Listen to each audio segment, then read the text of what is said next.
السلام علیکم ورحمۃ اللہ وبرکاتہ۔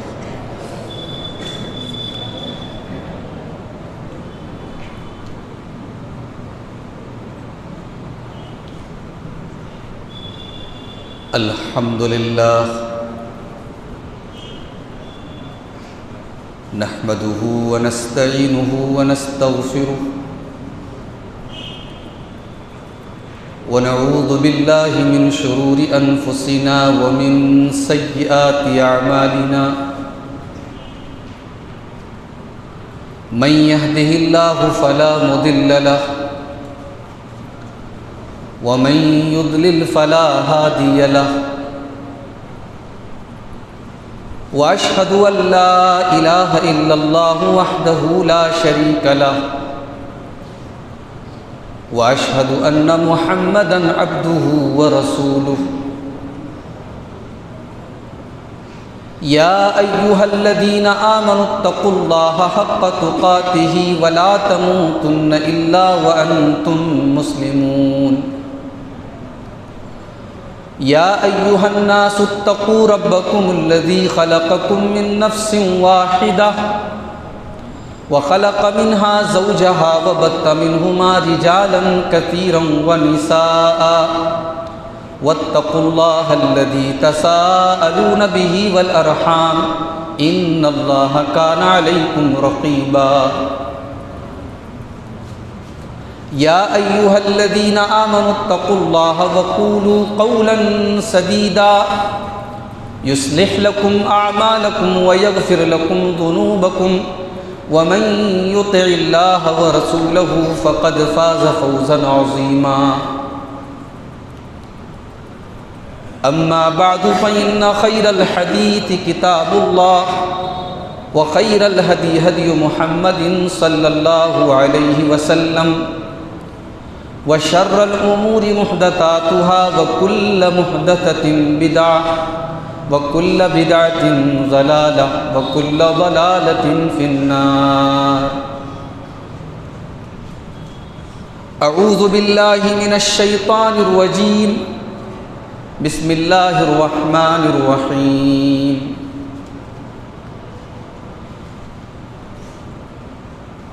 من كان يريد حرث الآخرة نزد له في حرثه ومن كان يريد حرث الدنيا نؤته منها وما له في الآخرة من نصيب۔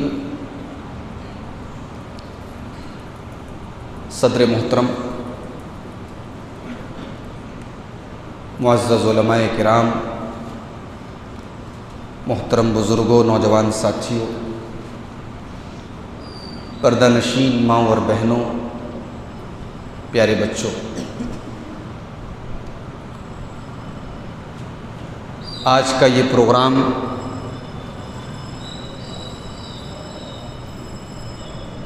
امیلوں کی اس جامع مسجد میں یہاں کی جو مقامی جمعیت ہے اس کے زیر اہتمام رکھا گیا، اور ابھی آپ نے برادر عزیز شیخ حفیظ الرحمن سلفی کی بڑی پرمغز تقریر بھی سماعت فرمائی۔ اللہ تعالی ہم سب کو جو بھی کتاب و سنت کی روشنی میں باتیں ہو رہی ہیں یا ہوں گی، کہنے والوں کو بھی سننے والوں کو بھی اللہ تعالیٰ اس پر عمل کرنے کی توفیق عطا فرمائے، آمین۔ میں نے آپ کے سامنے سورہ شورا کی ایک آیت پڑھی ہے۔ اس میں اللہ تبارک و تعالیٰ نے دنیا اور آخرت کو کھیتی کہا ہے، دنیا کو بھی کھیتی کہا ہے اور آخرت کو بھی کھیتی کہا ہے۔ اب کھیتی کا مطلب تو آپ سمجھتے ہی، بھی کھیتی کا مطلب ہی ہوتا ہے کہ کسی چیز کے پیچھے محنت کی جا رہی ہے اور پھر اس سے کچھ رزلٹ نکلے گا، کچھ اس کا پھل نکلے گا۔ تو دنیا بھی ایک کھیتی ہے، آخرت بھی ایک کھیتی ہے۔ کوئی دنیا کی کھیتی کر رہا ہے، کوئی آخرت کی کھیتی کر رہا ہے۔ کوئی صبح سے شام تک دنیا کے لیے جیتا ہے، دنیا کے لیے مرتا ہے، اور کوئی صبح سے شام تک آخرت کے لیے محنت کرتا ہے۔ محنت دونوں طرف ہو رہی ہے۔ لیکن دونوں کی محنت کا پھل جو ملے گا اس میں بہت فرق ہو. من کان یرید حرث الآخرۃ نزد لہ فی حرثہ، جو آخرت کی کھیتی کے لیے کوشش کرے گا، جو آخرت کے لیے محنت کرے گا، جو آخرت کے لیے اسٹرگل کرے گا، کوشش کرے گا، عمل کرے گا. من کان یرید حرث الآخرۃ نزد لہ فی حرثہ، ہم اس کی کھیتی کو اور بڑھائیں گے. جو اپنی زندگی کا یہ مقصد بنا لے کہ مجھے اپنی آخرت بہتر بنانی ہے، تو اللہ کہہ رہا ہے کہ ہم اس کو اور مزید توفیق دیں گے، اس کو نیکی کے اور راستے بتائیں گے. اور ایک بات اور یاد رکھیے کہ جو آخرت کے لیے محنت کرے گا تو ایسا نہیں کہ دنیا اس کو نہیں ملے گی، دنیا تو اس کو ملے گی. بھائی دنیا کی روزی روٹی، دنیا کی جو بھی چیزیں ہیں وہ آپ کے مقدر میں جتنی ہیں وہ تو مل کے رہیں گی نا. ہم اور آپ جب ماں کے پیٹ میں ہوتے ہیں 120 دن کے ہوتے ہیں، 4 مہینے کے ہوتے ہیں. اللہ کے پیارے نبی صلی اللہ علیہ وسلم فرماتے ہیں کہ بچہ جب ماں کے پیٹ میں 4 مہینے کا ہوتا ہے تو روح پھونک دی جاتی ہے اور 4 چیزیں لکھ دی جاتی ہیں.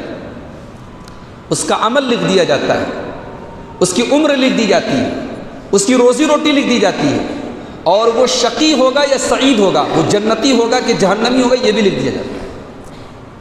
یہ 4 چیزیں ماں کے پیٹ میں لکھ دی جاتی ہیں. تو انسان یہ جو ہائے توبہ مچائے ہوئے ہے، حرام حلال سب کر رہا ہے، جائز ناجائز سب کر رہا ہے، ارے تو جتنا بھی محنت کر لے اپنے مقدر سے زیادہ تھوڑی پا سکتا ہے. تیرے مقدر کی جو روزی ہے وہ تجھے مل کر کے رہے. من کان یرید حرث الآخرۃ نزد لہ فی حرثہ، جو آخرت کے لیے محنت کرے گا ہم اس کی کھیتی کو بڑھا دیں گے، اس کی کھیتی میں اضافہ کر دیں گے. ومن کان یرید حرث الدنیا، اور جو صرف دنیا کے لیے محنت کرے گا، جو دنیا کی کھیتی کرے گا، جس کی زندگی کا مقصد صرف اور صرف دنیا ہوگا، نؤتیہ منہا، ہم اس کو دنیا تو دیں گے، وما لہ فی الآخرۃ من نصیب، لیکن آخرت میں اس کو کچھ ملنے والا نہیں ہے. اگر انسان کی زندگی کا ٹارگٹ صرف دنیا ہے تو آخرت میں اس کو کچھ نہیں ملے گا. میرے بھائیوں، اس آیت کی روشنی میں ذرا ہم سب اپنے گریبانوں میں جھانکیں اور سوچیں. صبح سے شام تک، صبح سے رات تک، بستر سے اٹھنے سے لے کر بستر پہ جانے تک، یہ جو ہماری زندگی ہے، اس زندگی میں آخرت کی فکر کتنی بار آتی ہے؟ اس زندگی میں ہم قیامت کے بارے میں اور آخرت کے بارے میں اور ثواب کے بارے میں اور عذاب کے بارے میں کتنا سوچتے ہیں؟ نہیں سوچتے ہیں. اگر ہم سوچتے تو آج ہماری یہ حالت نہ ہوتی. آج ہمارے دل اتنے سخت ہو چکے ہیں کہ آج مردوں کو دفنایا جاتا ہے اور دل کے اوپر کوئی اثر نہیں ہوتا. جنازوں میں جاتے ہیں لوگ، چہرے پر مسکراہٹ ہوتی ہے، ہنسی مذاق ہوتا ہے، لطیفے بازی ہوتی ہے. قبرستان میں بیٹھ کر جوا کھیلا جاتا ہے، قبرستان میں بیٹھ کر گالیاں دی جاتی ہیں. ہمارے دل تو شاید اتنے سخت ہو گئے کہ اللہ نے بنی اسرائیل کے بارے میں کہا تھا قرآن کے پہلے پارے میں، ثم قست قلوبکم من بعد ذلک فہی کالحجارۃ او اشد قسوا. اے یہودیو، تمہارے دل تو اتنے سخت ہو گئے کہ پتھر سے بھی زیادہ سخت ہو گئے. وَإِنَّ مِنَ الْحِجَارَةِ لَمَا يَتَفَجَّرُ مِنْهُ الْأَنْهَارُ، اس لیے کہ پتھر تو کچھ ایسے بھی ہوتے ہیں ان کے اندر سے نہریں جاری ہو جاتی ہیں. وَإِنَّ مِنْهَا لَمَا يَشَّقَّقُ فَيَخْرُجُ مِنْهُ الْمَاءُ، پتھر تو کچھ ایسے بھی ہوتے ہیں ان کے اندر سے سوراخ ہو جاتا ہے اور پانی رس رس کر کے نکلنے لگتا ہے. وَإِنَّ مِنْهَا لَمَا يَهْبِطُ مِنْ خَشْيَةِ اللَّهِ، کچھ ایسے بھی پتھر ہوتے ہیں جو اللہ کے خوف سے جھک جاتے ہیں، نرم پڑ جاتے ہیں. لیکن اے بنی اسرائیل کے لوگوں، تم اللہ کے اتنے نافرمان بن چکے ہو، تم اتنی نافرمانی کر چکے ہو کہ تمہارے دل تو پتھروں سے بھی زیادہ سخت ہو چکے ہیں. اللہ نے بنی اسرائیل کے بارے میں کہا. لیکن قرآن کی وہ آیت آج ہم غور کریں کہ ہمارے اوپر لاگو نہیں ہوتی. ہمارے دلوں میں میرے بھائیوں آخرت کی کوئی فکر نہیں ہوتی. اور یہاں پر ایک نقطہ یاد رکھیے، اگر آپ توحید پر ہیں، ہمارے بہت سارے بھائی اسی پر خوش ہیں کہ صاحب ہم توحید پر ہیں، ہم مزار پہ سجدہ نہیں کرتے، ہم بتوں کے آگے سجدہ نہیں کرتے، ہم تعویذ نہیں پہنتے۔ بہت اچھی بات ہے، اگر اللہ نے عقیدہ سلامت رکھا ہے بڑی اچھی بات ہے۔ ابھی بنارس سے اعظم گڑھ کے راستے میں ہم نے دیکھا ہمارے برادران وطن ہیں گنے کی عبادت کر رہے ہیں، پھلوں کی عبادت کر رہے ہیں، ندی اور نالے کی عبادت کر رہے ہیں۔ ہم لوگ کو دیکھ کر کے ہنسی مذاق میں اڑا دیتے، لیکن کبھی دل سے سوچو کہ اللہ نے کتنی بڑی نعمت سے ہمیں نوازا ہے۔ اگر اللہ نے ہمیں توحید کی یہ دولت نہ دی ہوتی تو شاید ہم بھی کسی گائے کو دیکھ کر کے ہاتھ جوڑ رہے ہوتے، کسی جانور کی عبادت کر رہے ہوتے، کسی پھل کے آگے سجدہ کر رہے ہوتے۔ اللہ نے ہمیں ایمان کی دولت سے نوازا ہے میرے بھائی، یہ بہت بڑی نعمت ہے۔ دنیا کی ساری نعمتیں اس نعمت پر قربان ہیں۔ یہ اتنی بڑی دولت ہے کہ دنیا کی کوئی دولت اس کا مقابلہ نہیں کر سکتی، اور یہ دولت، اس کی قدر و قیمت کا اندازہ ہمیں قیامت کے دن لگے گا۔ اللہ کی بارگاہ میں جب ہم توحید لے کر کے جائیں گے، جب ہم ایمان لے کر کے جائیں گے، اور ایک انسان بغیر توحید کے جائے گا، اللہ فرماتا ہے ان الذین کفروا وماتوا وهم کفار فلن يقبل من احدهم ملء الارض ذهبا۔ جو لوگ بغیر ایمان کی دنیا سے جائیں گے، بغیر توحید کی دنیا سے جائیں گے، کل اللہ کی بارگاہ میں وہ زمین بھر کے سونا بھی اگر لے کے چلے آئیں، ان کا سونا اللہ کی بارگاہ میں قبول نہیں کیا جائے گا۔ وہ زمین بھر کے سونا دے کر کے بھی اللہ کے عذاب سے نہیں بچ پائیں گے۔ تو یہ ہنسنے کی بات نہیں کہ کوئی گائے کی عبادت کر رہا ہے، کوئی ندی کی عبادت، یہ رونے کا مقام ہے کہ بھی ہے تو وہ ہماری طرح اور آپ کی طرح انسان ہے نا، اس کے پاس بھی دماغ ہے، اس کے پاس بھی ہاتھ پیر ہے، مگر سوچو کہ وہ ایک مخلوق کے آگے سجدہ کر رہا ہے۔ تو اگر اللہ نے ہم کو توحید کی نعمت سے نوازا ہے، بہت بڑی نعمت ہے میرے بھائی، مگر یہ جو نعمت ہے نا، اس نعمت کا ایک تقاضا اور بھی ہے۔ ہم لوگ جب نماز پڑھتے ہیں تو ہم کیا کہتے ہیں؟ الحمدللہ رب العالمین الرحمن الرحیم مالک یوم الدین۔ تمام تعریفیں اللہ کے لیے جو سارے جہانوں کا رب ہے، بڑا مہربان ہے، بڑا رحم والا ہے، مالک یوم الدین، اور وہ حساب کے دن کا مالک ہے۔ کم سے کم سورہ فاتحہ میں ہم 5 ٹائم کی نماز میں 17 بار اس بات کو ریپیٹ کرتے ہیں۔ ہم اللہ کے بارے میں کہتے ہیں کہ اے اللہ تو مالک یوم الدین ہے۔ جب ہم مالک یوم الدین کہتے ہیں، گویا کہ ہم اس بات کا ہی اعلان کرتے ہیں کہ اے اللہ ہم بھی قیامت کے اوپر ایمان رکھتے ہیں، ہمارا ایمان ہے ایک دن ایسا آئے گا جس دن اچھے کو اچھائی کا بدلہ دیا جائے گا، برے کو برائی کا بدلہ دیا جائے گا۔ ایک دن ایسا ہوگا جس دن حساب ہوگا، کتاب ہوگا، نیک کو نیکی کا بدلہ ملے گا، برے کو برائی کا بدلہ ملے گا۔ اسی کو کہتے ہیں آخرت کے اوپر ایمان لانا۔ تو جتنی توحید ضروری ہے اتنی ہی یہ چیز بھی ضروری ہے۔ اگر آپ اللہ کو ایک مانتے ہیں، آپ توحید پر ہیں، لیکن صاحب آپ جنت جہنم کو نہیں مانتے، آپ آخرت کو نہیں مانتے، آپ عذاب قبر کو نہیں مانتے، آپ کا یہ عقیدہ نہیں ہے کہ مرنے کے بعد ہمیں اللہ کا حساب دینا پڑے گا، آپ کی سوچ یہ ہے کہ ارے 4 دن کی زندگی ہے یار، کھا لو پی لو موج مستی کر لو، اس کے بعد کس نے دیکھا۔ اگر یہ سوچ ہے تو معاف کیجیے، یہ سوچ ایک مومن کی سوچ نہیں ہو سکتی، یہ تو کافر کی سوچ ہے۔ ان ہی الا حیاتنا الدنیا نموت ونحیا وما نحن بمبعوثین۔ یہ تو کافر کہا کرتے تھے ہم کو تو بس دنیا کی زندگی میں رہنا ہے، یہی کھانا ہے، یہی رہنا ہے، یہ جینا، یہی مرنا ہے، کوئی قیامت نہیں آئے گی، کوئی حساب و کتاب نہیں ہوگا، اور مرنے کے بعد کسی کو دوبارہ اٹھایا نہیں جائے گا۔ یہ تو کافر کی سوچ ہوتی ہے۔ میرے پیارے ساتھیوں، جس طریقے سے اللہ کی توحید پر ایمان ہونا ضروری ہے، اسی طریقے سے آخرت اور آخرت کی تمام تفصیلات کے اوپر بھی ایمان لانا ضروری ہے۔ اسی لیے کبھی آپ غور کیجئے گا، قرآن کریم میں جہاں بھی توحید کا بیان ہے وہاں آس پاس میں آخرت کا بیان ضرور ہوگا۔ کبھی غور کیجئے گا، توحید کا جہاں بھی بیان ہے ایمان بالآخرت کا بیان ضرور ہوگا۔ کیوں؟ کیونکہ توحید اور ایمان بالآخرت یہ پیر ہے، یہ جوڑا ہے، اس پیر کے بغیر ہم اللہ کی کامیابی نہیں ہو سکتے۔ اور اسی لیے اللہ کے پیارے نبی صلی اللہ علیہ وسلم بھی جب اللہ کے اوپر ایمان کا تذکرہ کرتے تھے تو اکثر آپ قیامت کے دن کا بھی ذکر کرتے تھے۔ میں مثال کے طور پر ایک دو حدیثیں آپ کو سنا دیتا ہوں، ہمارے طلباء بھی بیٹھے ہوئے ہیں، حدیثوں کو سنا ہوگا، انہوں نے پڑھا ہوگا۔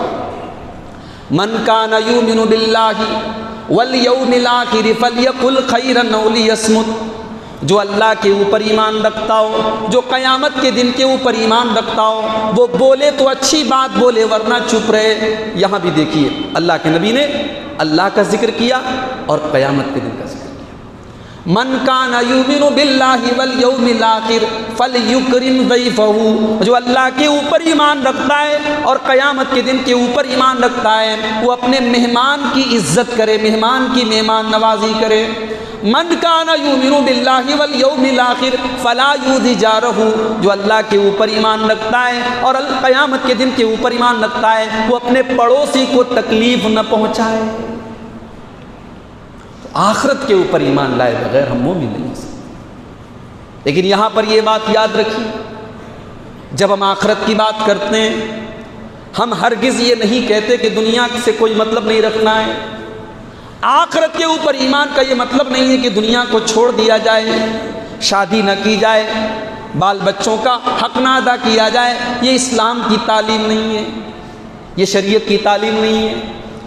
قرآن کریم کے دوسرے پارے میں سب سے جامع دعا جو ہم کو سکھائی گئی، جو حج اور عمرہ کرنے کے دوران، طواف کے دوران بھی ایک حاجی پڑھتا ہے، ربنا آتنا فی الدنیا حسنۃ وفی الآخرۃ حسنۃ وقنا عذاب النار۔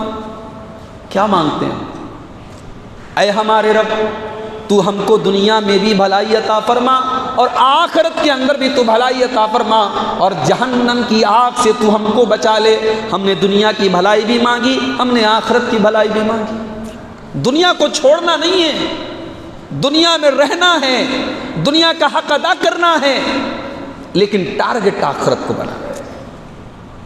یہی بات اللہ نے قرآن میں فرمائی، وَابْتَغِ فِي مَا آتَاكَ اللَّهُ الدَّارَ الْآخِرَةَ وَلَا تَنْسَ نَصِيبَكَ مِنَ الدُّنْيَا۔ میرے بندے، تو دنیا میں رہ کر کے اپنی آخرت کی تیاری کر، تو دنیا میں اپنا جو حصہ ہے، جو حق ہے، تو اس کو فراموش مت کر، تو اس کو مت بھول، تو اس کا بھی خیال کر، لیکن تو آخرت کی تیاری کر۔ اللہ کے نبی کے ایک صحابی تھے حضرت عبداللہ بن عمرو بن عاص رضی اللہ تعالیٰ، نئی نئی شادی ہوئی تھی۔ عمرو بن عاص بھی بڑے صحابی ہیں، ان کے بیٹے تھے عبداللہ بن عمرو بن عاص۔ نئی نئی شادی ہوئی، شادی کے 2-4 روز گزرے تو سسر نے بہو سے پوچھا کہ سب ٹھیک ٹھاک ہے، گھر کی زندگی اچھی گزر رہی ہے، میرے بیٹے سے کوئی پریشانی تو نہیں ہے؟ تو بہو نے اشارے میں کہا کہ بھئی آپ کے بیٹے کو تو دن میں روزہ رکھنے سے فرصت نہیں ہے اور رات میں تہجد پڑھنے سے فرصت نہیں۔ حضرت عمرو بن عاص سمجھ گئے کہ یہ تو شادی شدہ زندگی برباد ہو رہی ہے میرے بچے کی، میرے بیٹے کی۔ یہ راتوں میں تہجد پڑھتا ہے، دن میں روزہ رکھتا ہے، یہ بیوی کا حق کب ادا کرے گا؟ اب ظاہر ہے کہ ہر بات باپ اپنے بیٹے سے نہیں کہہ سکتا۔ حضرت عمرو بن عاص رضی اللہ تعالیٰ عنہ نے اللہ کے پیارے نبی صلی اللہ علیہ وسلم کو یہ پوری بات بتائی اور کہا کہ اللہ کے نبی میرے بچے کو آپ سمجھائیے، میرے بیٹے کو آپ سمجھائیے۔ اللہ کے نبی نے حضرت عمرو بن عاص کو بلوایا، حضرت عبداللہ بن عمرو کو بلوایا۔ اے عبداللہ، الم اخبر انک تصوم النہار وتقوم اللیل، اے عبداللہ مجھے پتا چلا ہے تم رات کو تہجد پڑھتے ہو اور دن کو روزہ رکھتے ہو، کیا صحیح بات ہے یہ؟ ہاں اے اللہ کے نبی صحیح بات ہے۔ اے عبداللہ صم و افطر، تم روزہ رکھو لیکن کنٹینیو روزہ مت رکھو، تم گیپنگ کے ساتھ روزہ رکھو۔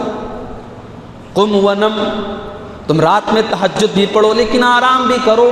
فَإِنَّ لِعَيْنِكَ عَلَيْكَ حَقًّا وَإِنَّ لِزَوْجِكَ عَلَيْكَ حَقًّا وَإِنَّ لِزَوْرِكَ عَلَيْكَ حَقًّا وَإِنَّ لِرَبِّكَ عَلَيْكَ حَقًّا۔ اے عبداللہ، تمہاری آنکھوں کا بھی تمہارے اوپر حق ہے، تمہارے جسم کا بھی تمہارے اوپر حق ہے، تمہاری بیوی کا بھی تمہارے اوپر حق ہے، تمہارے مہمان کا بھی تمہارے اوپر حق ہے، اور تمہارے رب کا بھی تمہارے اوپر حق ہے۔ اے عبداللہ، سب کا حق ادا کرو، اس کا کوئی مطلب نہیں کہ تم دن میں روزہ رکھو اور رات میں تہجد پڑھو اور بیوی کا حق ادا نہ کرو۔ یہ ہے اسلام کی تعلیم۔ اور اسی لیے آپ دیکھیں ہمارے نبی نے ایک نہیں 9 شادیاں 9 بیویوں کو ایک ساتھ رکھا، 9 بیویوں کے حقوق ادا کیے، کسی کو شکایت کا موقع نہیں دیا۔ آپ ایک بہترین شوہر بھی ثابت ہوئے، ایک بہترین باپ بھی ثابت ہوئے، ایک بہترین انسان بھی آپ تھے میرے پیارے ساتھیوں۔ تو جب ہم فکر آخرت کی بات کرتے ہیں، اس کا قطعاً یہ مطلب نہیں ہوتا کہ ہم کو دنیا کو چھوڑ دینا ہے، ہمیں دنیا میں رہ کر کے آخرت کو اپنا ٹارگٹ بنانا ہے۔ اور اس بات کو اگر اور کلیئر طریقے سے سمجھنا چاہتے ہیں، اللہ کے پیارے نبی صلی اللہ علیہ وسلم کی ایک حدیث کو اپنے سامنے رکھیے، بات اور واضح ہو جائے گی۔ ترمذی کے اندر یہ روایت موجود ہے، صحیح روایت۔ من کانت الآخرۃ ہمہ، جو آخرت کو اپنا ٹارگٹ بنا لے، جس کی زندگی کا مقصد یہ ہو جائے کہ دنیا میں تھوڑی مصیبتیں اٹھا لوں لیکن آخرت میری بہتر ہونی چاہیے، آخرت میں مجھے سکون ملنا چاہیے، جو اس کو اپنا ٹارگٹ بنا لے، جعل اللہ غناہ فی قلبہ، اللہ کے نبی فرماتے ہیں کہ اللہ تعالیٰ اس کے دل کو غنی بنا دے گا۔ غریب وہ نہیں ہے جس کے پاس پیسہ نہ ہو، جس کے پاس اچھا مکان نہ ہو، ارے غریب تو وہ ہے جس کا دل غریب ہو، جس کے دل میں لالچ بھرا ہو، جس کے دل میں سکون نہ ہو، وہ غریب ہے میرے بھائی۔ اسی لیے امام خطابی نے لکھا ایک جگہ، بڑی پیاری بات لکھی، امام خطابی نے لکھا کہ اللہ کے نبی نے جہاں بھی پناہ مانگی ہے کہ اللہ میں فقر سے تیری پناہ مانگتا ہوں، وہاں فقر سے مراد یہ دنیا کا فقر نہیں ہے، وہ دل کا فقر مراد ہے۔ دنیا میں تو اللہ کے نبی نے فقیروں کی زندگی گزاری ہے، فقیر کی زندگی گزاری ہے، نبی کوئی امیروں کی زندگی تو نبی نے کبھی گزاری ہی نہیں میرے بھائی۔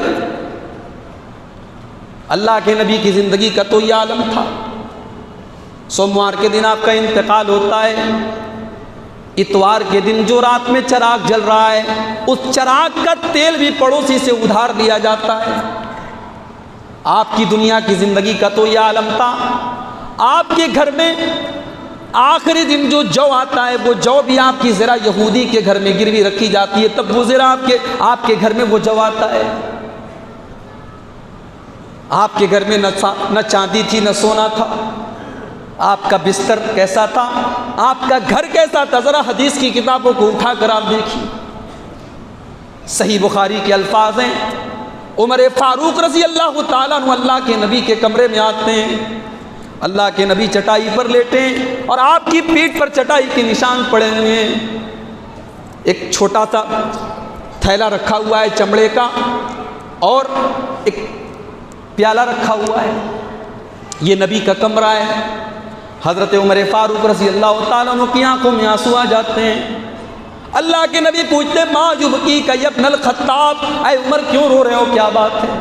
اے اللہ کے نبی، قیصر و کسریٰ تو عیش و آرام سے رہتے ہیں، اپنے اپنے محلوں میں داد عیش دیتے ہیں، وَأَنْتَ رَسُولُ اللَّهِ، آپ تو اللہ کے رسول ہیں اور آپ ایسی قسم پرسی کی زندگی گزار رہے ہیں، ایسی سادگی کی زندگی گزار رہے ہیں، آپ ایک معمولی چٹائی پر لیٹے ہیں۔ اے اللہ کے نبی، آپ کا یہ طرز زندگی دیکھ کر، آپ کی یہ زندگی دیکھ کر کے میری آنکھوں میں آنسو آ گئے۔ اللہ کے نبی فرماتے ہیں اما ترضا ان تکون لہم الدنیا وتکون لنا الآخرہ، اے عمر کیا تم نہیں چاہتے کہ قیصر و کسریٰ کو تو دنیا مل جائے اور تمہارے نبی کو آخرت کی نعمتیں مل جائیں؟ میرے نبی نے ہمیشہ اپنے آپ کو اور اپنے اہل بیت کو ہمیشہ فکر آخرت پر ابھارا ہے میرے بھائی۔ بخاری کے الفاظ ہیں، آپ اپنی بیٹی سے ملنے جاتے ہیں، سب سے لاڈلی بیٹی، سب سے چھوٹی بیٹی حضرت فاطمہ، دروازے سے آپ واپس چلے آتے ہیں، حضرت فاطمہ کو پتہ چلتا ہے کہ میرے ابا جان آئے تھے واپس چلے گئے، اپنے شوہر کو بھیجتی ہیں حضرت علی کو، حضرت علی آتے ہیں، اے اللہ کے نبی کیا بات ہے، کیا ہم سے کوئی خطا ہو گئی، کیا ہم سے کوئی گستاخی ہو گئی، کیا بات ہے آپ ہمارے دروازے پر آ کر کے واپس چلے گئے؟ اے علی کل جب میں اپنی بیٹی سے ملنے گیا، رأیت علی بابھا سترا موشیا، میں نے اپنی بیٹی کے دروازے پر ایک ڈیزائن دار پردہ دیکھا۔ اے علی، میری فاطمہ تو میرے کلیجے کا ٹکڑا ہے، مالی ولی دنیا، جب محمد اکرم نے کبھی اپنے گھر میں دنیا داری کو آنے نہ دیا، میری بیٹی کب سے دنیا دار بن گئی، میری بیٹی کے گھر میں کب سے دنیا داری ہونے لگی۔ اے علی، جب میرا دنیا سے کچھ لینا دینا نہیں تو میری بیٹی دنیا دار کب سے بن گئی۔ حضرت فاطمہ نے پوچھوایا، اے ابا جان، آپ کا کیا حکم ہے، آپ جو کہیں گے میں وہی کروں گی۔ آپ نے فرمایا، اے فاطمہ، اس پردے کو ہٹا دو، اس کو مدینہ کے غربا میں تقسیم کر دو، اور آئندہ کبھی تمہارے دروازے پر ایسا پردہ نہیں نظر آنا چاہیے۔ میرے پیارے ساتھیوں، یہ تو محمد رسول اللہ کی زندگی تھی۔ آپ کی اہل بیت نے کیسی زندگی گزاری۔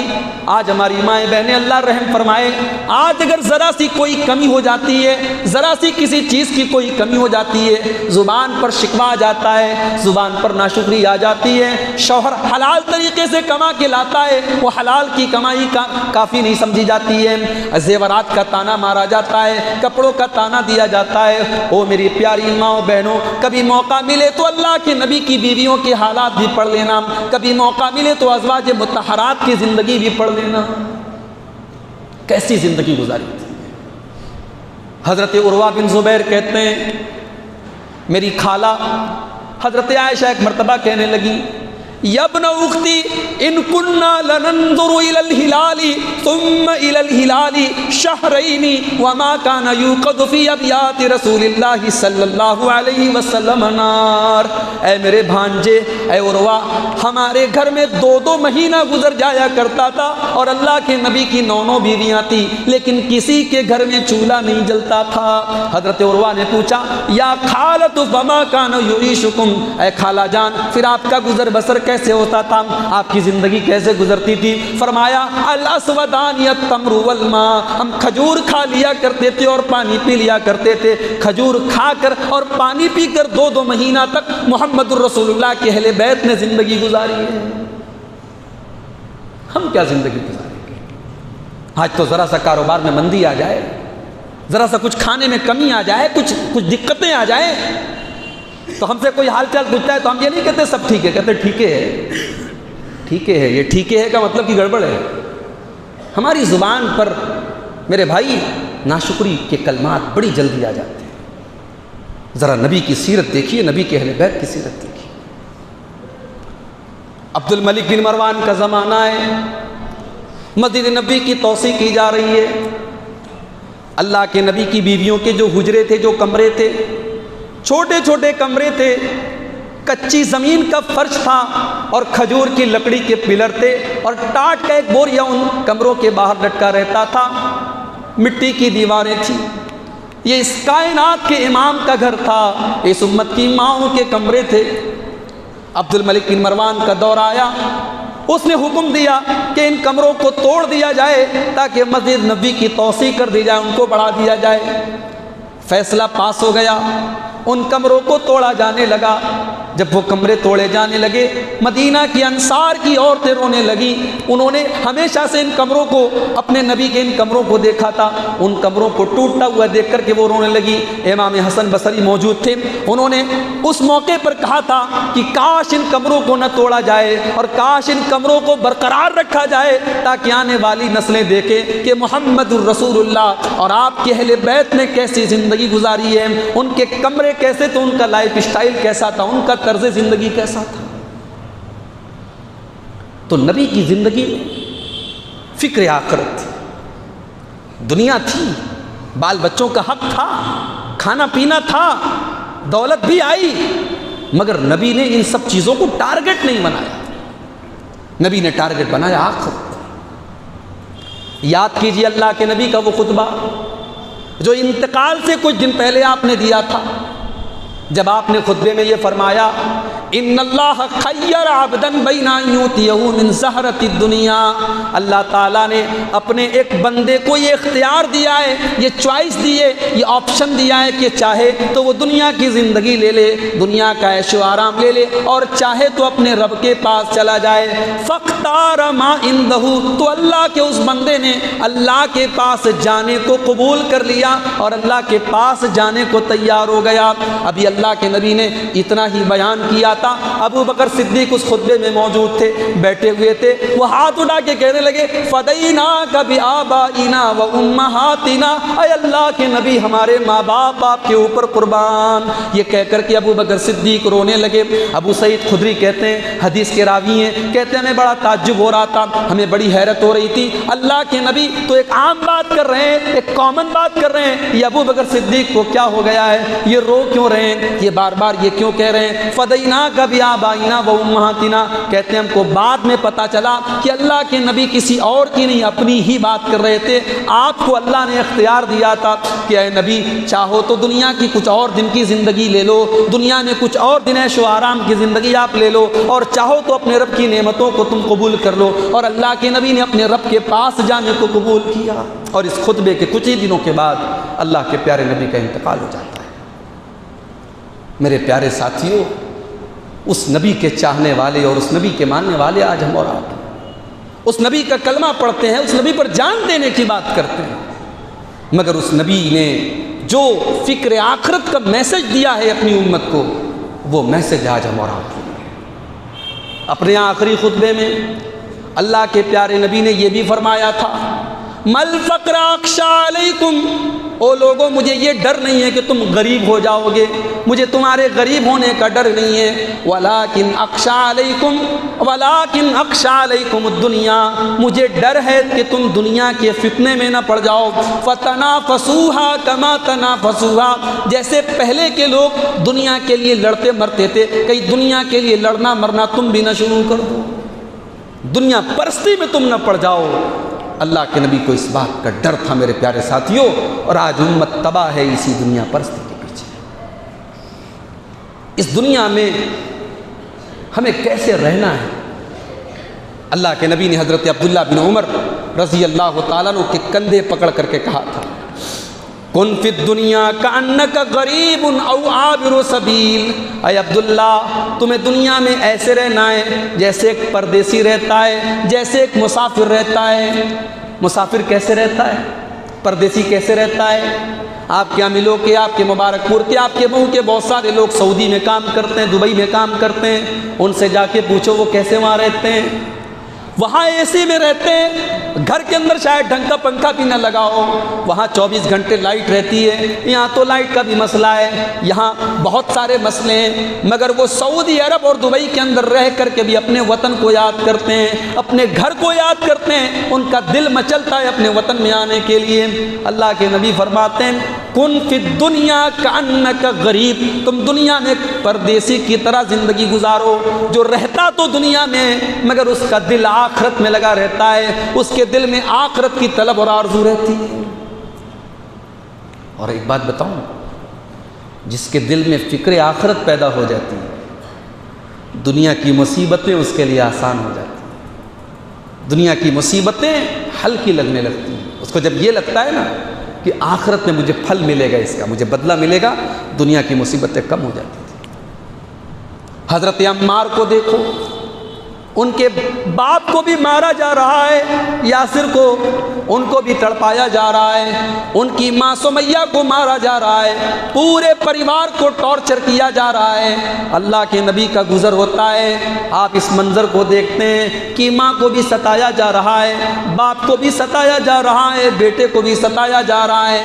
اللہ کے پیارے نبی بس ایک ہی جملہ فرماتے ہیں، آپ کہتے ہیں صبرن یا آل یاسر فإن موعدکم الجنہ، اے یاسر کے گھرانے والوں، اے یاسر کی فیملی والوں، تم صبر سے کام لینا، تم سے جنت میں ملاقات ہوگی، تم سے جنت کا وعدہ ہے۔ میرے پیارے ساتھیوں، نبی کے اس ایک جملے نے عمار کی تکلیفوں کو ہلکا کر دیا، نبی کے اس ایک جملے نے یاسر کے زخموں پر مرہم رکھ دیا، سمیہ کی تکلیفوں کو ہلکا کر دیا۔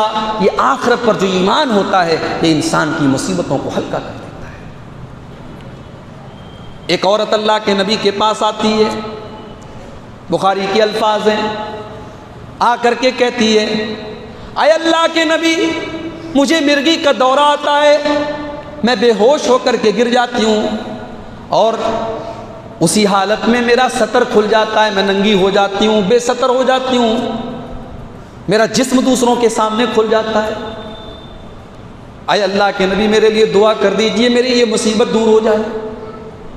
آپ نے فرمایا ان شیتی صبرتی ولکی الجنہ، اگر تم چاہو تو صبر کر لو، اگر تم صبر کرو گی تو تمہیں جنت ملے گی، وَإِن شِئْتِ دَعُوتُ لَكِ وَإِن شِئْتِ دَعُوتُ لَكِ، اور اگر تم کہو گی تو میں تمہارے لیے دعا کر دوں گا، لیکن تم صبر کر لو تو جنت ملے گی۔ اب غور کیجئے، مرگی کی بیماری بڑی خطرناک بیماری ہوتی ہے، جو لوگ مبتلا ہوتے ہیں وہ جانتے ہیں۔ ایک تو مرگی کی بیماری ہے اور اس پر سے یہ اذیت ہے کہ اس کا بدن کھل جاتا ہے، مگر اس کو یہ آپشن دیا اللہ کے نبی نے، اگر تم اس مصیبت کو برداشت کر لو گی تو تم کو جنت ملے گی۔ تو کیا جواب دیتی ہے وہ عورت؟ اور یہ بھی یاد رکھو وہ کوئی خوبصورت عورت نہیں تھی، کوئی بہت خوبصورت عورت نہیں تھی، حدیث کے الفاظ ہے وہ کالی عورت تھی، یعنی صورت کے اعتبار سے کالی تھی لیکن سیرت کیسی تھی؟ اللہ اکبر۔ کہتی ہے کہ اللہ کے نبی اگر صبر کرنے سے مجھے جنت مل جائے گی فاصبر، تو میں صبر کر لوں گی، لیکن اے اللہ کے نبی بس ایک دعا آپ کر دیجئے اللہ سے کہ جب یہ مرگی کا دورہ مجھے آ جائے تو اے اللہ کے نبی میرا سطر نہ کھلے، میں اس حالت میں، ظاہر ہے جب انسان اپنے ہوش میں نہ ہو، مرگی کا دورہ جب آتا ہے انسان اگر ہوش میں نہیں ہے، اگر اس حالت میں اس کا سطر کھل بھی جاتا ہے تو شرعاً وہ گنہگار نہیں ہے، اس کا ذمہ دار نہیں ہے، مگر وہ عورت کتنی با حیا تھی، کتنی با کردار تھی، اس کو اپنی شرم و حیا کی کتنی فکر تھی، اس کے اپنے کردار کی کتنی فکر تھی کہ وہ کہتی ہے کہ اے اللہ کے نبی اس مرگی کے دورے کی حالت میں میرا سطر نہ کھلے، میرے جسم پر کسی غیر مرد کی نگاہ نہ پڑے، اے اللہ کے نبی یہ دعا کر دیجیے۔ میری پیاری ماں و بہنوں، آج اللہ نے آپ کو حسین و جمیل اگر بنایا ہے، یہ حسن اور یہ جمال اللہ کی نعمت ہے، اس نعمت کی ناقدری نہ کرو۔ تمہیں اللہ نے پردے میں رکھا ہے، اس پردے میں اپنے آپ کو رکھو۔ آج مئو ہو چاہے مبارک پور ہو چاہے امیلو ہو، آج افسوس کی بات ہے ان علاقوں میں جو ایک امتیاز کا ایک خصوصیت تھی کہ یہاں پر کا پردہ مثال دیا جاتا تھا کہ مئو کے اندر بڑا پردہ ہے، مبارک پور کے اندر بڑا پردہ ہے، امیلو کے اندر بڑا اچھا پردہ ہے، یہاں کی عورتیں اور یہاں کی لڑکیاں کبھی بے پردہ نہیں نکلتی ہیں۔ آج نمائش ہو رہی ہے، آج کوئی تماشا ہو رہا ہے اور مسلمان لڑکیاں گروپ بنا بنا کر کے جا رہی ہیں، سوشل میڈیا پر ایسے ایسے ویڈیوز آ رہے ہیں، مسلمان لڑکیاں مئو کی، مبارک پور کی اسکولوں اور کالجوں میں پڑھنے والی لڑکیاں اپنی سیلفی بنا بنا کر کے اپنے ویڈیوز ڈال رہی ہیں۔ میری پیاری ماں بہنوں، آپ غور کرو، وہ عورت کالی کلوٹی ہے، وہ بہت اسمارٹ اور ہینڈسم نہیں ہے، مگر اللہ نے اس کو کیسا کردار نوازا ہے۔ اسلام کوئی ایسا دین نہیں ہے کہ جس میں آپ منمانی کریں تو چلے گا۔ اسلام نے آپ کو سونے، جاگنے، اٹھنے، بیٹھنے سب کے آداب بتائے، اور ایک عورت کے پردے کے تعلق سے تو اسلام اتنا سینسٹیو ہے کہ قرآن کریم میں اللہ تبارک و تعالیٰ نے ایک عورت کو دوپٹہ رکھنے کا طریقہ بھی بتایا ہے۔ اٹھائیے قرآن کا 18واں پارہ، 17واں پارہ سورہ نور کی آیت ہے، اللہ فرماتا ہے وَلْيَضْرِبْنَ بِخُمُرِهِنَّ عَلَى جُيُوبِهِنَّ، اے مسلمان عورتوں جب تم اپنے گھر کے اندر اپنے باپ کے سامنے ہو، اپنے بھائی کے سامنے ہو، اپنے بیٹے کے سامنے ہو، اپنے محرم رشتہ داروں کے سامنے بھی تم ہو، تو اس حال میں بھی تمہارا دوپٹہ تمہارے گریبان پر ہونا چاہیے۔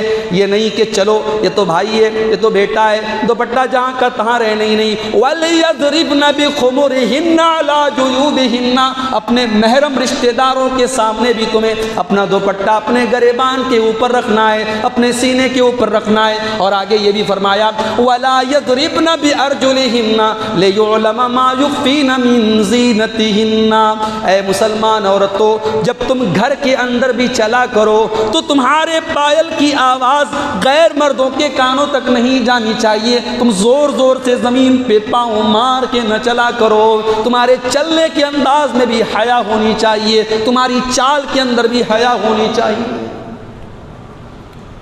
قرآن میں اللہ نے حضرت موسیٰ کا واقعہ بیان کیا ہے، سورہ قصص میں موسیٰ علیہ السلام کا واقعہ اللہ نے بیان کیا ہے، بہت لمبا واقعہ ہے۔ اس میں اللہ نے حضرت شعیب کی 2 بیٹیوں کا ذکر کیا ہے۔ جب حضرت موسیٰ مدین پہنچے تو انہوں نے دیکھا کہ 2 لڑکیاں ہیں اور وہ اپنے جانوروں کو لے کر کے کنارے کھڑی ہوئی ہیں اور جانوروں کی لائن لگی ہے اور لوگ کنویں سے پانی نکال کے اپنے جانوروں کو پلا رہے ہیں اور وہ دونوں لڑکیاں سائیڈ میں کھڑی ہیں۔ تو حضرت موسیٰ نے پوچھا ما خطبکما، کیا بات ہے، تم دونوں کنارے کیوں کھڑی ہو؟ قالتا لا نسقی حتی یصدر الرعاء وابونا شیخ کبیر۔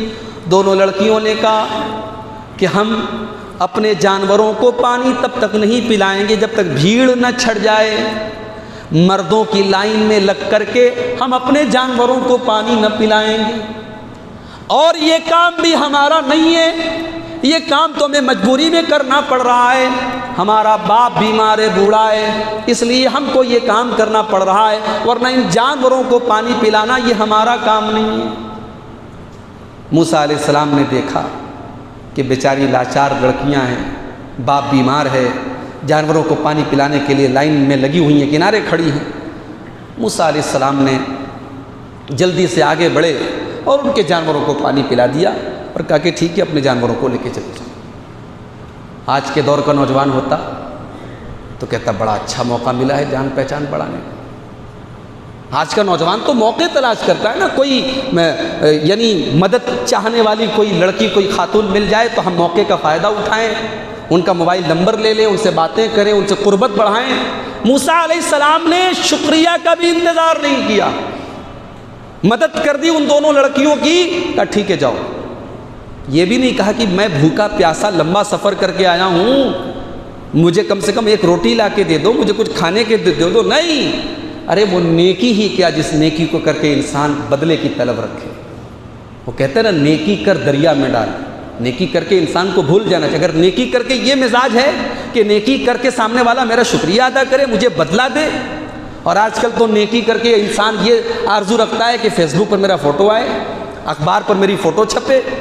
ایک زمانہ تھا جب کہاوت تھی نیکی کر دریا میں ڈال، آج کل کہاوت ہے نیکی کر فیس بک پر ڈال، نیکی کر یوٹیوب پر ڈال، نیکی کر ٹویٹر پہ ڈال، نیکی کر سوشل میڈیا پہ ڈال۔ آج تو یہ زمانہ ہے۔ موسیٰ علیہ السلام نے شکریہ کا بھی انتظار نہیں کیا، دونوں لڑکیاں چلی گئیں۔ اب غور کیجئے گا جو بات میں بتانا چاہ رہا ہوں۔ دونوں لڑکیاں جب اپنے گھر گئیں، باپ کو پورا واقعہ بتایا۔ باپ نے کہا کہ اس نوجوان نے تمہاری مدد کی ہے، لے کر کے آؤ اس کو کچھ بدلہ دینا چاہیے، کچھ اجرت دینی چاہیے۔ ایک سبق یہ بھی ملا، اگر کوئی آپ کے کام آتا ہے، آپ سے بدلہ نہیں مانگتا ہے، اگر منہ کھول کر کے آپ سے اجرت نہیں مانگتا ہے، لیکن اگر وہ آپ کے کام آ رہا ہے، آپ کا کوئی کام کر رہا ہے، تو آپ کا یہ فرض ہے کہ آپ اس کو اجرت دیں۔ حضرت شعیب نے کہا بلا کے لاؤ اس کو۔ اب دونوں بہنوں میں سے ایک بہن آتی ہے، اب جب وہ آ رہی ہے، قرآن میں اس عورت کا نام نہیں بتایا گیا، وہ عورت کتنی حسین و جمیل تھی قرآن میں یہ بھی نہیں بتایا گیا۔ قرآن کریم میں اللہ نے اس عورت کی چال کا ذکر کیا کہ وہ عورت جب چل رہی تھی تو کیسے چل رہی تھی، فرمایا فَجَاءَتْهُ إِحْدَاهُمَا تَمْشِي عَلَى اسْتِحْيَاءٍ، ان دونوں لڑکیوں میں سے ایک لڑکی شرما کر قدم رکھتے ہوئے موسیٰ کے پاس آئی۔ جب وہ چل رہی تھی اس کی چال میں شرم و حیا تھی، اس کی چال سے یہ پتہ لگ رہا تھا یہ بہت شرمیلی لڑکی ہے، یہ بہت حیا والی لڑکی ہے۔ اس نے آ کر کے کہا ان ابی یدعوک لیجزیک اجر ما سقیت لنا، کہ چلو میرے ابو تم کو بلا رہے ہیں، وہ تمہاری محنت کا تم کو بدلہ دینا چاہتے ہیں۔ میرے پیارے ساتھیوں، اس لڑکی کی چال میں حیا تھی تو اللہ تبارک و تعالیٰ نے اس کی چال کا ذکر اپنی قرآن میں اپنی کتاب میں کر دیا، اور قیامت تک تلاوت کی جائے گی اس کتاب کی، تب تک اس عورت کی چال کا تذکرہ پڑھا جائے گا کہ جب اس عورت وہ چل رہی تھی تو اس کی چال میں شرم آیا۔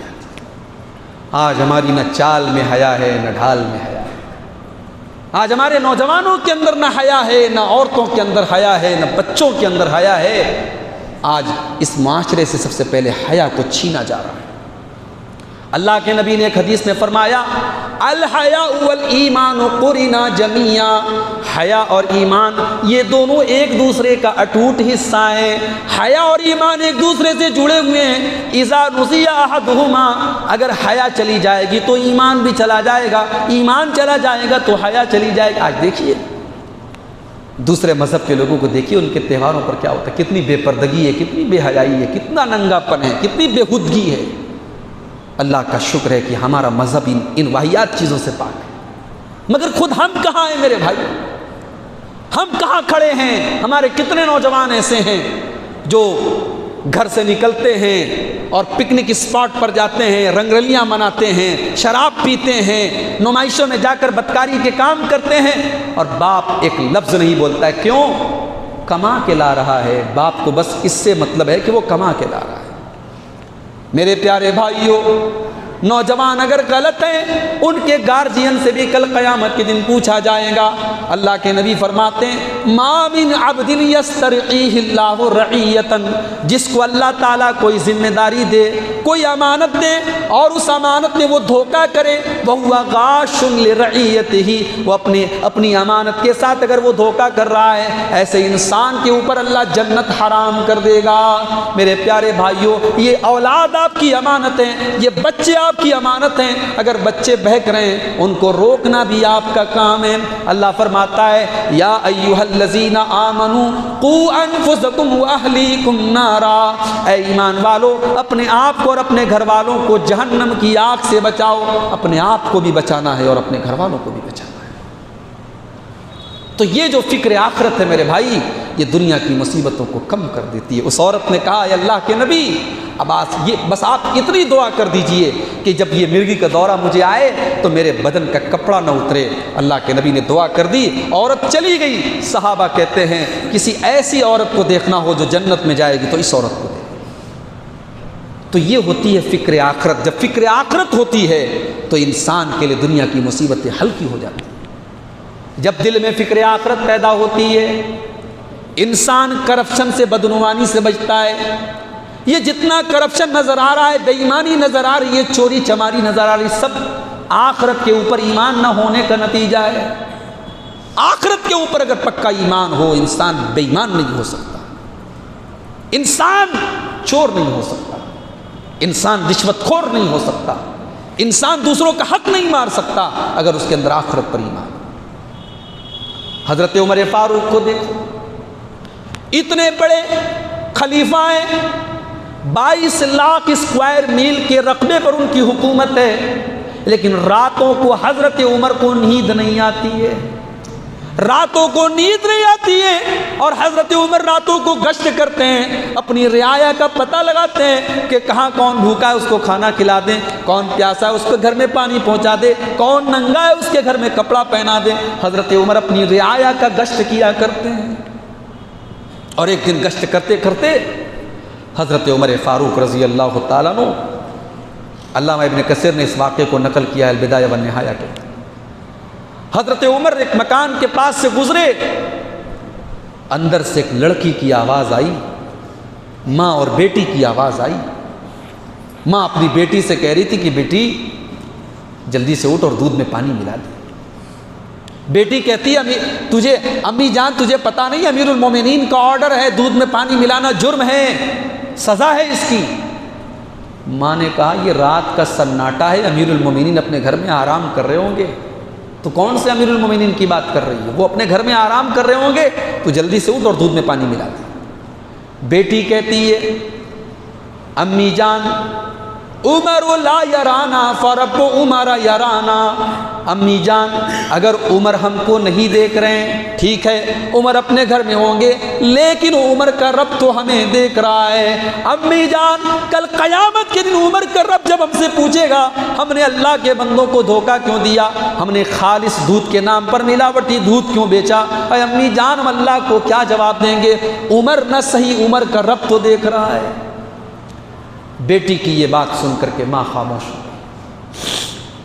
حضرت عمر نے مکان کا نمبر نوٹ کیا، اگلے دن اپنے بچوں کو اکٹھا کیا، کہا میرے بچوں کل رات میں نے ایک لڑکی کی کچھ گفتگو سنی ہے، مجھے نہیں پتا کہ وہ لڑکی دکھنے میں کیسی ہے، خوبصورت ہے کہ نہیں، مجھے یہ بھی نہیں پتا اس کا خاندان کتنا اعلیٰ ہے، اس کا نسب کیسا ہے، اس کی برادری کیسی ہے، لیکن مجھے اتنا پتا ہے کہ وہ لڑکی اللہ سے ڈرنے والی ہے، اس لڑکی کے اندر اللہ کا تقویٰ ہے، اللہ کا ڈر ہے، اور میں اس لڑکی کو اپنے گھر کی بہو بنانا چاہتا ہوں۔ تو کیا تم میں سے کوئی ہے ایسا جو اس خاتون کو اپنے نکاح میں لانے کے لیے تیار ہے، اس سے نکاح کرنے کے لیے تیار ہے۔ اچھا، باپ بھی عجیب ہوتے تھے، بیٹے بھی عجیب ہوتے تھے۔ آج کل کے تو بیٹے باپ سے پہلے رشتہ بتاتے کہ فلاں جگہ ہماری شادی کر۔ وہ بیٹے بھی بڑے عجیب تھے، انہوں نے یہ نہیں کہا، ڈیمانڈ نہیں کی کہ ابا جان ہم نے دیکھا نہیں تو ہم کیسے تیار ہو جائیں۔ حضرت عمر کے ایک بیٹے آگے بڑھے، حضرت عاصم بن عمر، انہوں نے کہا کہ ابا جان آپ میرا نکاح کرا دیجیے، اگر لڑکی دیندار ہے، متقی ہے، پرہیزگار ہے، آپ رپورٹ دے رہے ہیں، ہمیں اطمینان ہے، آپ میرا نکاح کر دیجیے۔ حضرت عمر کی بہو بن جاتی ہے وہ عورت، اور پھر اسی عورت کی نسل سے آگے چل کر کے حضرت عمر بن عبدالعزیز رحمۃ اللہ علیہ پیدا ہوتے ہیں، جن کے دور کو کہا جاتا ہے عمر ثانی، جن کو کہا جاتا ہے، اور خلافت راشدہ کا دور ان کے دور کو بھی کہا جاتا ہے۔ میرے عزیز ساتھیوں، یہ تھی فکر آخرت جو راتوں کو حضرت عمر کو سونے نہیں دیتی۔ اور آگے بڑھیے، وہی حضرت عمر مدینہ کی مسجد میں فجر کی نماز پڑھا رہے ہیں، اور ابو لولو نام کا ایک پارسی غلام جو حضرت عمر سے خنث رکھے ہوئے، دشمنی رکھے ہوئے، وہ ایک دو دھاری خنجر لے کر نماز میں آیا ہوا ہے، اور جیسے ہی حضرت عمر نماز شروع کرتے ہیں وہ آگے بڑھتا ہے اور اپنے خنجر سے حضرت عمر کے پیٹ پر حملہ کرتا ہے، اور حضرت عمر تڑپ کر کے مصلی پر گرتے ہیں، اور جیسے ہی گرنے لگتے ہیں عبد الرحمن ابن عوف کا ہاتھ پکڑ کر کے ان کو آگے بڑھا دیتے ہیں۔ حضرت عمر پڑے ہوئے ہیں، اور حدیث کے الفاظ تو یہ بھی ہیں کہ ابو لولو نے حضرت عمر پر حملہ کرنے کے بعد کچھ اور لوگوں کے اوپر بھی حملہ کیا، اور جب اسے یہ ڈر ہوا کہ میں پکڑ لیا جاؤں گا، اس نے اپنے اوپر بھی حملہ کر کے وہیں پر اس نے سوسائڈ بھی کر لیا۔ آگے کی صف میں یہ سب کچھ ہو رہا ہے، پیچھے والوں کو کچھ بھی معلوم نہیں، لاؤڈ اسپیکر کا دور نہیں تھا، مائک کا دور نہیں تھا۔ لیکن میرے پیارے ساتھیوں غور کرو، حضرت عمر فاروق مصلی پر گرتے ہیں اور عبد الرحمن ابن عوف کو آگے بڑھا دیتے ہیں، اور حضرت عبد الرحمن ابن عوف جلدی جلدی ہلکی 2 رکعتیں پڑھا کر کے فجر کمپلیٹ کرتے ہیں۔ یعنی غور کرو، امیر المومنین کے اوپر جان لیوا حملہ ہوا ہے، ان کے پیٹ کے اوپر خنجر سے مار کر کے کئی بار وار کیا گیا ہے، لیکن مسلمانوں کی نماز نہیں رکی ہے، جماعت نہیں رکی ہے، نماز کو نہیں روکا گیا۔ نماز سے بڑھ کے کچھ نہیں تھا ان کو، اور یہ سبق انہیں سکھایا تھا اللہ کے نبی کہ مسلمان کی زندگی میں نماز سے اہم کوئی چیز نہیں۔ یاد کرو اللہ کے نبی کی زندگی کا آخری ٹائم، فجر کی نماز ہو رہی تھی، اللہ کے پیارے نبی تھوڑی راحت محسوس کرتے ہیں اور آپ اپنے حجرے کے دروازے پر آتے ہیں اور حجرے عائشہ کا پردہ پھٹاتے ہیں، سامنے صفیں لگی ہوئی ہیں اور ابو بکر صدیق نماز پڑھا رہے ہیں۔ اللہ کے پیارے نبی اپنے صحابہ کو جب نماز پڑھتا ہوا دیکھتے ہیں، آپ کے چہرے پر سکون کی لہر آ جاتی ہے، اور حدیث کے الفاظ ہیں فَتَبَسَّمَ كَأَنَّهُ وَرَقَةُ مُصْحَفٍ، اللہ کے نبی مسکرانے لگتے ہیں اور آپ کا چہرہ ایسا لگنے لگتا ہے جیسے قرآن کا کوئی پیج ہے، قرآن کے پیج کی طرح اور قرآن کے ورق کی طرح اللہ کے نبی کا چہرہ چمکنے لگتا ہے، آپ کے چہرے پر چمک آ جاتی ہے۔ یہ چمک کس بات کی تھی میرے بھائیوں؟ یہ چمک اس بات کی تھی کہ میری امت میرے مشن پر لگی ہوئی ہے، میری امت نماز کو قائم کیے ہوئے ہے، میرے صحابہ نماز کو قائم کیے ہوئے ہیں۔ آج ہم اور آپ اس نماز کے معاملے میں بھی بہت پیچھے، دعویٰ تو بہت لمبا چوڑا ہے ہمارا، اور خاص طور سے ہمارے بھائی جو ہم سب کتاب و سنت پر چلنے والے ہم لوگ ہیں، ہمارا دعویٰ تو یہ کہ صاحب ہم لوگ تو جنت میں ایک دم فرسٹ کلاس ریزرویشن کروا کے بیٹھے ہوئے، ہم کو نماز پڑھنے کی کیا ضرورت ہے؟ ہم تو توحید پر ہیں، بدعت کرتے نہیں ہیں، توحید پر ہیں، شرک کرتے نہیں ہیں، ہم لوگ تو ایسے ہی بغیر حساب و کتاب کے جنت میں جائیں۔ معاف کیجیے گا، آپ نے توحید کا مطلب نہیں سمجھا ہے۔ توحید کا مطلب یہ بھی ہے کہ آپ کے دل میں آخرت کی پکڑ کا ڈر ہو، اور جس کے دل میں آخرت کی پکڑ کا ڈر ہوگا وہ 5 ٹائم کی نماز کی بھی پابندی کرے گا۔ حضرت عمر مصلی پر گرے ہیں اور نماز چل رہی ہے، نماز جاری ہے۔ نماز ختم ہوئی، حضرت عمر کو گھر لے کے جایا گیا، حکیم لوگ آتے ہیں، طبیب لوگ آتے ہیں، دوائیں پلائی جا رہی ہیں، جو دوا پلائی جا رہی ہے سب باہر نکل جا رہی ہے، اتڑیاں کٹ چکی ہیں، سمجھ میں آ گیا کہ اب کچھ ہونے والا نہیں، آخری ٹائم ہے۔ حضرت عمر کے چہرے پر گھبراہٹ کے آثار نمایاں ہیں، حضرت عمر بڑے گھبرائے لگ رہے ہیں۔ عبداللہ ابن عباس آتے ہیں، اے امیر المومنین آپ کیوں اتنے گھبرائے ہوئے ہیں؟ آپ تو اللہ کے نبی کے صحابی تھے، صحبت رسول اللہ فاحسنت صحبتہ، آپ نے اللہ کے نبی کا بڑا اچھا ساتھ دیا تھا، اور جب اللہ کے پیارے نبی دنیا سے گئے تو آپ سے راضی تھے، آپ سے خوش تھے۔ پھر ابو بکر صدیق کا دور آیا، آپ نے ان کا بھی بڑا اچھا ساتھ دیا، اور جب وہ دنیا سے گئے تو آپ سے راضی تھے۔ پھر آپ کا دور آیا اور آپ نے بڑے اچھے طریقے سے حکومت کی، اور آج آپ دنیا سے جا رہے ہیں اور لوگ آپ سے راضی ہیں۔ اے امیر المومنین آپ کو اتنا گھبرانے کی کیا بات ہے؟ حضرت عمر نے کہا تم میری خوبی بیان کر رہے ہو؟ ارے اگر اللہ نے مجھے اسلام کی توفیق دی یہ اللہ کا احسان تھا، میں نے نبی کا کچھ ساتھ دیا یہ اللہ کا احسان تھا، میں نے ابو بکر کا ساتھ دیا یہ اللہ کا احسان تھا۔ مجھے تو ڈر ہے اپنا اور تمہارا کہ جب میں نے حکومت کی تو پتہ نہیں میری حکومت میں کون سی باتیں اللہ کو پسند آئیں اور کون سی باتیں اللہ کو پسند نہیں آئیں، مجھے تو ڈر اس بات کا ہے۔ اور اے عبداللہ ابن عباس لو ان لی طلاع الارض ذہبا، اگر میرے پاس زمین بھر کے سونا آ جائے لابتدیت بہ من عذاب اللہ قبل ان اراہ، تو میں اس سونے کو اللہ کی بارگاہ میں اللہ کے عذاب سے بچنے کے لیے دینے کو تیار ہوں۔ اگر اللہ یہ کہہ دے اے عمر تو زمین بھر کے سونا لے آ، ہم تجھے اپنے عذاب سے بچا لیں گے، تو عمر زمین بھر کے سونا دینے کو تیار ہے۔ میرے عزیز ساتھیوں، یہ فکر آخرت ہوتی ہے جو ایک عمر فاروق جیسے انسان کو اللہ کے عذاب سے ڈرنے اور رونے پر مجبور کرتی ہے۔ وہ فکر آخرت آج ہمارے اندر نہیں ہے میرے بھائی، آج ہمارے نوجوانوں کے اندر نہیں ہے، ہمارے بزرگوں کے اندر نہیں ہے۔ دنیا میں آج ہر گھر میں بھائی بھائی میں مقدمہ بازی ہو رہی ہے، پڑوسی پڑوسی میں جھگڑے چل رہے ہیں، لوگ ایک دوسرے کا حق مارتے ہیں۔ یہ حق کیوں مارا جا رہا ہے؟ کیونکہ فکر آخرت نہیں۔ اللہ کے نبی فرماتے ہیں لَتُؤَدُّنَّ الْحُقُوقَ إِلَىٰ أَهْلِهَا، او لوگو تم ایک دوسرے کا حق دے دیا کرو، تم ایک دوسرے کا حق دے دیا کرو، ورنہ تمہیں قیامت کے دن دینا پڑے گا۔ حَتَّى يُقَعْدَ لِلشَّاةِ الْجَلْحَاءِ مِنَ الشَّاةِ الْقَرْنَاءِ، یہاں تک کہ قیامت کے دن سینگ والی بکری سے بھی قصاص لیا جائے گا اگر اس نے بغیر سینگ والی کے اوپر ظلم کیا ہے۔ قیامت کے دن کا جو انصاف ہوگا میرے بھائی، کبھی آپ وہ تفصیلات پڑھیے قرآن و سنت کی روشنی۔ دنیا میں اگر کوئی حساب لینے والا سخت قسم کا حساب لینے والا آتا ہے تو ہم لوگ جو ہے ڈر جاتے ہیں کہ صاحب یہ بڑا سخت حساب لیتا ہے۔ کہیں کہیں گدیوں پر لوگ کام کرتے ہیں، منیب وغیرہ، مالک اگر ایک ایک چیز کو پورا چیک کرتا ہے تو منیب کانپنے لگتا ہے کہ صاحب یہ میرا حساب لیا جا رہا ہے، کہیں اگر میری قلم سے کوئی فرق آ گیا تو بڑا سخت حساب دینا پڑے۔ میرے پیارے ساتھیوں، سوچو جب اللہ ہمارا حساب لے گا تو کیا حال ہوگا۔ دنیا میں سب سے قیمتی ترازو مانا جاتا ہے سونار کا ترازو، جس کے اوپر ایک عورت کے ناک کی نتھیا کو بھی رکھا جائے تو سونار کا ترازو اس کا وزن بتا دیتا ہے۔ لیکن ایک ترازو اللہ کے انصاف کا ترازو ہوگا، ایک ترازو کل قیامت کے دن رکھا جائے گا۔ وہ ترازو کیسا ہوگا؟ فرمایا وَنَضَعُ الْمَوَازِينَ الْقِسْطَ لِيَوْمِ الْقِيَامَةِ، ہم قیامت کے دن انصاف کا ترازو رکھیں گے۔ وَنَضَعُ الْمَوَازِينَ الْقِسْطَ لِيَوْمِ الْقِيَامَةِ فَإِنْ كَانَ مِثْقَالُ حَبَّةٍ مِّنْ خَرْدَلٍ أَتَيْنَا بِهَا وَكَفَىٰ بِنَا حَاسِبِينَ، اگر ایک رائی کے دانے کے برابر بھی کوئی چیز ہوگی ہمارے ترازو کے اوپر وہ سامنے آ جائے گی، کیونکہ حساب ہم لیں گے اور ہم حساب لینے کے لیے کافی ہیں۔ اللہ حساب لے گا تو ایک ایک چیز کا حساب لے گا۔ اسی لیے اللہ کے نبی سے جب پوچھا گیا، حضرت عائشہ نے پوچھا کہ اے اللہ کے نبی قیامت کے دن آسان حساب کا کیا مطلب ہے؟ آسان حساب کیسا ہوگا؟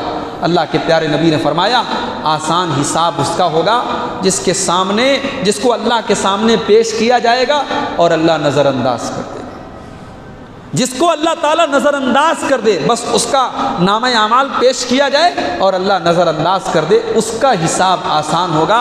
وَمَن نُوشِقَ عُذِّبَ، اور جس کی جانچ پڑتال ہوگی، جس کا ایک ایک حساب چیک کیا جائے گا، وہ تو برباد ہو جائے گا۔ میرے عزیز ساتھیوں، وہ فکر آخرت آج ہمیں اور آپ کو اپنے اندر پیدا کرنے کی ضرورت ہے۔